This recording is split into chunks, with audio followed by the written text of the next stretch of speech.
Okey, Assalamualaikum dan selamat sejahtera. Okey, so untuk video ini saya akan bincangkan Pra-PSPM untuk daripada College kmph lah. Okey, so kita go for the first question. So dia tanya kat situ, shows meiosis of a diploid cell in cell division. So kita tengok ada M, okey ada X atas dan bawah ni lah. Okey, so apa dia tanya, name X and Y. So X adalah meiosis 1, so di mana homologous chromosome dia separate, so mesti meiosis 1 lah. So yang Y adalah meiosis 2 di mana kita nampak kat sini sister chromatic yang separate. So state phase M and briefly explain the chromosomal behavior. Mana phase M di sini. Okey, so kita nampak kat sini pemisahan antara homologous chromosome. So dia mestilah ada phase 1. Okay, di mana homologous chromosome are separated and move to opposite poles. Okay, so itu chromosome behavior dia. Okay, so untuk next state the importance of phase M in meiosis. Okay, so apa kepentingan dia separate itu? Daughter cell contain half, supaya daughter cell contain half the number of chromosomes of the original parent cell. Supaya dapat seimbang lah, satu sini satu sana macam tu. Okay, so explain how genetic materials are exchanged between homologous chromosome. So homologous chromosome undergo synapsis to form bivalent. So macam mana genetic materials tu boleh bertukar. Okay, so dia undergo synapsis, dia merapat to form bivalent, bersebelahan. Lepas tu, ni poin pertama. Poin kedua, the non-sister chromatids of non-homologous chromosome akan overlap. Okay, their segment at chiasma, okay, atau chiasmata, ataupun you can just say crossing over occur between non-sister chromatid. Lepas tu, poin ketiga, the overlap segments break and region to exchange their genetic material. So berlakulah patah dan exchange, ataupun mungkinlah ramai yang tak jawab patah tu kan. So you just cakap je lah the overlap exchange their genetic material. Macam tu. Okay.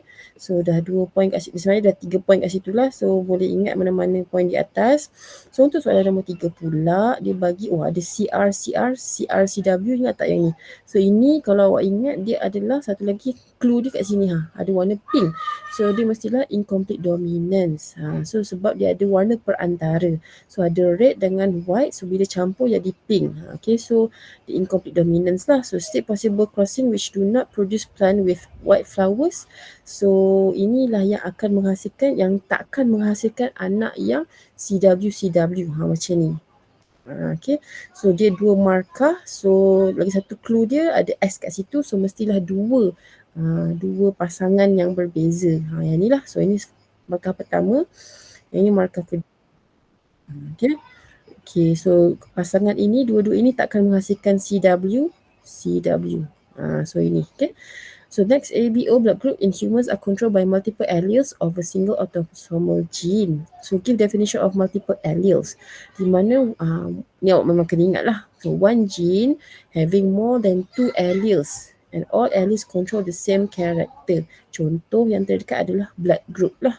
Okay, so blood group tu satu karakter, so dia satu gene dan dia dikawal oleh more than 2 alleles. Okay, so saya rasa ramai mungkin akan jawab yang inilah. Yang ini 3 or more alleles that can occupy the same locus ni jarang lah student akan jawab this one. So tak apa, hafal je mana-mana yang awak boleh. Okay, so state all the possible blood groups untuk blood group A, B, AB dan juga O. Kena ingat lah, saya rasa awak pun tahu kan ada 4 blood group. So setiap satu tu, sebab saya takut ramai yang mungkin tertinggal satu, dia akan ingat 3 je blood group. Sebenarnya ada 4. Okay, so ini awak kena ingat dia punya susunan lah, dia punya genotype. Okay, genotype. Okay, so using suitable genetic diagram, state the possible blood groups of children whose parents are both heterozygous.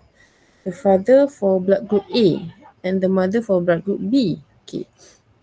So kita tengoklah contoh crossing dia yang ini. So yang ini, so even though walaupun ada father, ada mother tu, mesti you all akan ingat dia adalah sex link. Tapi blood group ni tak adalah awak kena letak X, contoh father kan, X nak letak macam mana.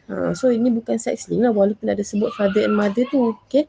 So father is blood group A. So this one lah. So maybe you can just put macam ni lah. Kalau nak ada juga lelaki dan perempuan tu, buat macam ni. So this one is wrong. So saya padam yang inilah. Okay, so inilah mothernya B blood group. Macam tu, labelkan macam tu je lah. So jangan buat XYXX tu. So terus saja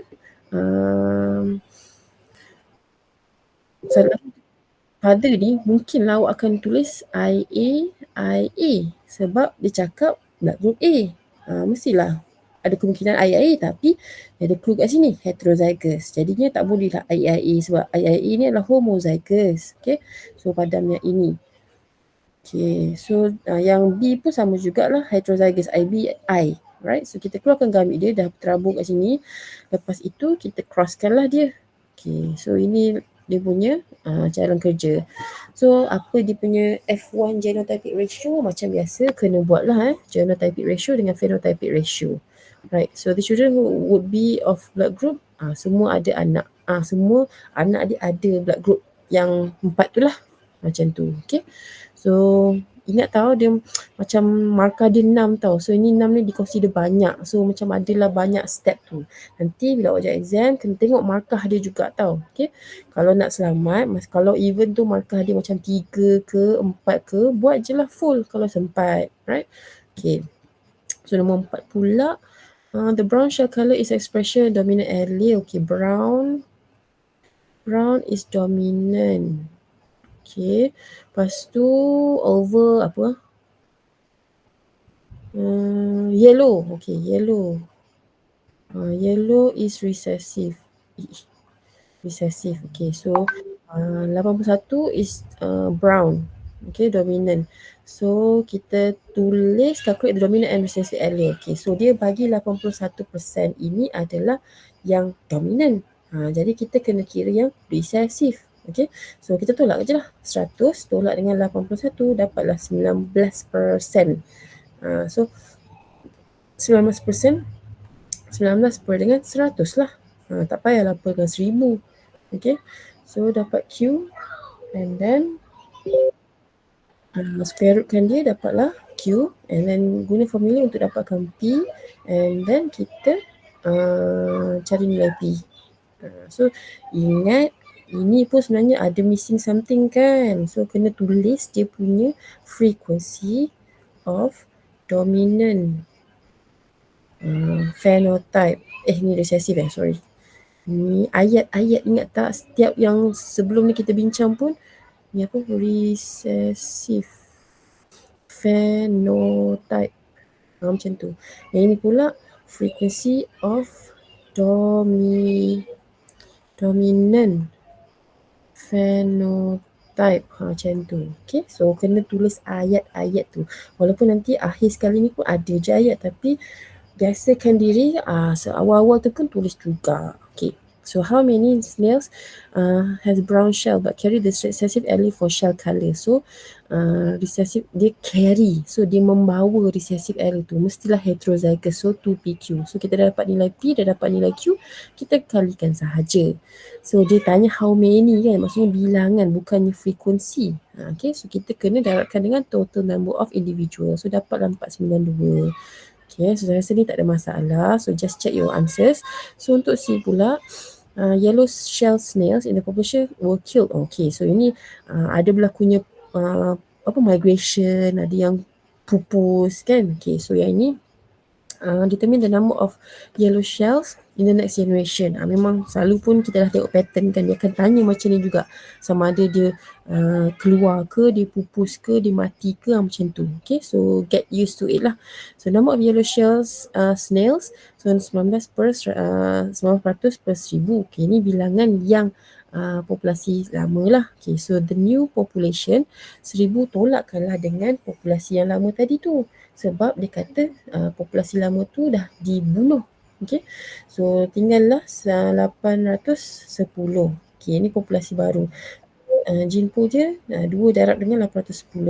Tapi yang ini hanya terdiri daripada homozygous dominant. Contohlah B besar dengan B besar B kecil. Yang ini dah tiada. Macam tu. Okay, so the new recessive allele for frequency, so 492 162 per dengan 162. Apa 492 ini? Ini adalah ni atas ni. Ini kamu guna formula 2R plus H perkan dengan 2T. So 2R memang dah 2 darabkan dengan kosong tambah dengan 492. Perkan dengan 2T tadi tu kamu dah darab 2 darab 810. Macam tu. So dapatlah nilai ini. So number of the yellow shell snails, squarekannya dan darabkan dengan populasi baru sebab dia nak yellow shell snails dalam populasi yang next generationnya. So dapatlah 75%. Okay, so nombor 5 pula pasal expression, gene expression. So name the model, semi-conservative model. Okay, semi-conservative model. Lepas tu Q adalah DNA polymerase 3 and S adalah Okazaki fragment. Okay, ni tak ada masalah, saya rasa okay je. So briefly describe the function and action of enzyme P. So enzyme P is to unwind the parental DNA. Mana tengok enzyme P jap? Sorry, mana enzyme P? Oh, yang ini. Mungkin ada yang tahu yang jawab topoisomerase. Topoisomerase kan dia punya enzim tu dia tak adalah kat sini tau. Selalunya dia akan macam dekat yang sini. Ingat tak yang saya buat dalam kelas tu yang saya lengket tu saya macam dekat hujung tu. Bukan dekat replication fork. So topoisomerase usually is at the end. Sini. Tahu okay, bukan dekat macam betul-betul right at the replication fork. So enzyme P adalah DNA polymerase. Okay, so function of enzyme P is to DNA polymerase pula.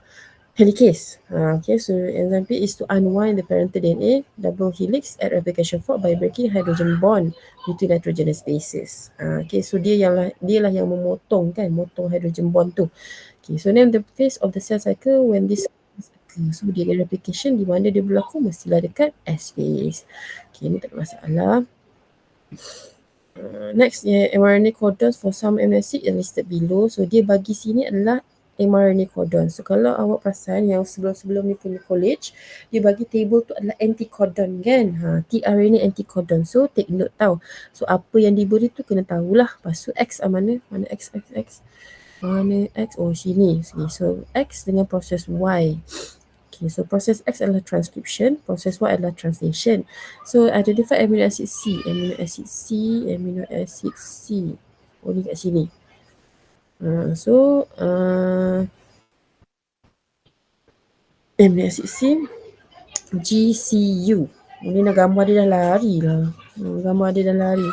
Okay, GCU, CGA. Ni. Okay, so saya rasa gambar dia dah lari sebab ni pun kita nampak ada pertindihan kat sini. So this supposedly to be here. Okay, GCU here. So ini adalah anti-codon. So amino acid yang dibawa kenalah daripada codon. So kamu kena mengkodonkannya yang ini jadilah CGA. So ambil lah CGA ini. So this one is the amino acid. So jangan ambil GCU sebab mungkin ramai akan ambil yang ini, alanin ni. So salah Okay, so there is an enzyme used in the formation of molecule A. So apa enzimnya? Peptidotransferase. So untuk apa enzim tu? Untuk formation of peptide bond. Alright. Ni dalam kurungan tak apalah, saya rasa okey je. Formation of peptide bonds between amino acid. Macam tu pun boleh lah. Okay. So C pula pasal lack of operon. So explain how the presence of lactose molecule induces the production of beta-galactosidase. Presence of lactose. So bila ada lactose, bila kita minum susu, so apa yang berlaku? So lactose akan converted into its isomer allolactose and allolactose akan bind pada lac repressor. So causes the shape of the lac repressor to be altered, change its conformation and cannot bind to the lac operator. Okay, so lac repressor akan detaches from lac operator. So RNA polymerase binds to lac promoter and lac Z is transcribed and translated into beta-galactosidase. Okay, so kalau perasan dalam jawapan ini dia macam letak lac untuk setiap satu ni kan. So kalau kita tengok dalam nota kita, so dia tak perlulah letak lac tu. So kita just follow kita punya notes lah Okay. So untuk 6A pula mutation. So what type of chromosomal aberration? Kita nampak dia macam potong kawasan ni dan buang terus. Dia tak adalah macam pindah ke mana ke apa kan. So bukan translocation lah. So dia adalah deletion. Okay, so give one example. Cridocat. Kalau perasan sebelum-sebelum ni pun macam ambil contoh cradle cat kan. So mungkin so kita just buat je lah mana-mana yang kita dah biasa. Harapnya untuk next yang baru ni akan keluar sama lah juga pasal deletion, pasal cradle cat jugalah kan. Okay, so give two characteristic of individuals having this genetic disorder. So ini memang kena hafal lah. So unusual facial features, lepas tu dia cries like a cat. Okay, so ini dia tunjuk karyotype. Karyotype tu kan kamu tahu kan dia adalah susunan kromosom untuk setiap organism. Okay, so untuk individu yang A, ada dua individu lah, A dan B. So untuk A ni kalau kamu nampak dia ada, ada X, dia ada dua kromosom. Sepatutnya adalah X satu kromosom sahaja. Jadi dia XXY. So dia adalah Klinefelter syndrome. Manakala yang untuk individu B ni normal, lelaki. Tapi mana yang ni ada 3 kromosom ni jadinya dia adalah Down syndrome pada kromosom 21. So Down syndrome lah So is the genotype represented by individu A? So XXY, okay, saya rasa tak ada masalah. What causes the abnormalities? Non-disjunction. Explain how genetic disorder in individual B happens. So of course semua ni adalah due to non-disjunction of chromosome. Tapi untuk soalan yang ini, kamu kena cerita pasal kromosom number 21 lah. Kalau untuk yang XY ni, yang Klinefelter ni pada sex kromosom. Yang ini pada autosom. Autosom. Lebih spesifik kromosom number 21. Okay, when gamete with an extra chromosome 21 fused with a normal gamete, cerita macam tu lah. Okay, so produce individual with an extra number of chromosome 2n plus 1 equals to 47 chromosome. Macam tu, at chromosome 21. So dalam ayat dawak tu kena sebut pasal chromosome 21 sebab ini Down syndrome berlaku dekat kromosom yang ke-21 tu lah. Okay, so nombor 7 pula pasal genetic recombinant. Okay, so kita nampak ada insulin. Okay, lepas tu dia masuk dalam plasmid. Lepas tu plasmid inserted into bacteria. Okay, so what is the source of mRNA for human insulin? Jadi kita memang kena tahulah. So insulin daripada pancreatic cells. So ini nama generalnya specifically beta cells of pancreas. Kalau lagi bagus awak jawab spesifik ni lagi bagus lah sebenarnya. Tapi kalau memang tak ingat sangat, pancreatic cells pun dah boleh. So what is the advantage of using mRNA? So mRNA tu kan dah ada undergo modification, so dia dah tak ada intron. So mRNA do not have intron, they only have exon. Macam tu.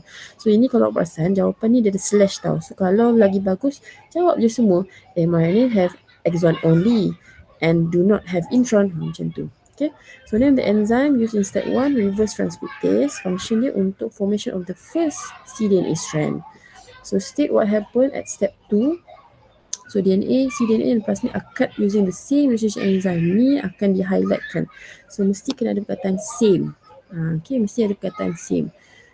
Okay. So name the enzyme that joins the plasmid with the cDNA. Of course it's DNA ligase. Ni memang gam kita lah.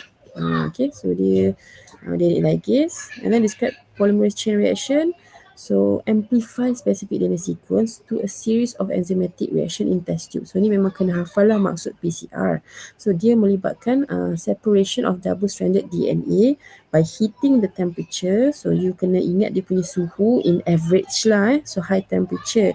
Lepas tu dia akan lower the temperature to anneal the primer. To anneal ataupun melekatkan primer tu lah pada template strand. Okay. So the target sequence. Okay, lepas dah anneal, dah lekatkan primer, dia akan tingkatkan suhu balik to around 70 to 72 untuk synthesize the complementary DNA strand by using tag polymerase. Ingat yang ini kena underline tag polymerase itu. Dan satu lagi ramai yang mungkin akan buat TAG. So ini adalah TAQ. Tahu, okay? TAQ, not TAG. Okay, by adding the free DNA nucleotides in 5 to 3 direction, ataupun you can just say by adding free DNA nucleotides at 3' end of growing strand. Okay. Sebab ingat kan kenapa dekat 3' end, sebab dia ada free OH. If you still remember tu lah. Okay, so next. Explain the stages in spermatogenesis. Okay. Spermatogenesis, so ingat balik, dimulakan dengan primordial germ cell. Okay, so dia akan undergo mitotic division. Sebenarnya kita kena tambahkan perkataan apa kat sini? At puberty kan? Macam tu. So kan kita dah pernah jawab hari tu kan. So kena ada perkataan activity, baru ayat yang kita dah biasa buat tu. So all this mitotic division, so undergo to form smatogonium. Each smatogonium akan divide by mitosis to produce more smatogonium. So each of the smatogonium akan remain near the basement of the seminiferous tubule. Yang others will grow and enlarge into primary spermatocyte. Primary spermatocyte undergo meiosis 1 to form 2 secondary spermatocytes, and each secondary spermatocyte undergoes meiosis 2 to form 4 spermatid. Ni saya rasa okey je. You all kena hafal je lah. So until this stage, the cells remains in contact. Okay, each spermatid undergoes differentiation, okay, to form spermatozoa. The spermatozoa then travel along the seminiferous tubule into the epididymis, where they become motile and complete maturation. Spermatogenesis obtain the nourishment from Sertoli cell. Ni saya rasa ada je point you all kan. If you have done this one, saya rasa ada je point you all. Okay, so next. Genesis pula. Okay, so C. Mana C yang ni? So primary oocyte. Yang D mana D? This one. Stage dia apa? Meiosis 1. So ploidy number untuk E is N. Dalam gambar pun dah tulis kan. So state 2 stages. There must be occur capacitation dengan acrosomal reaction. So ni fertilization kan ada 4 stage. So ini 2 lah. So explain how LH involved in formation of H. So LH stimulates ovulation and Graafian follicle will burst and release its secondary oocyte. Ni biasa.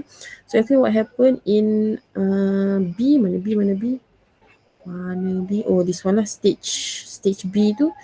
Oogonium divides by mitosis and differentiates to form primary oocyte, but arrested at prophase 1 before birth. So yang ini before birth lah. So dia akan arrested at prophase 1 before birth. Okay, so dah habis dah. Okay, so itu sahaja untuk paper kmph. So saya akan try untuk buat video untuk next paper lah. So thank you for being here. Good luck tau buat elok.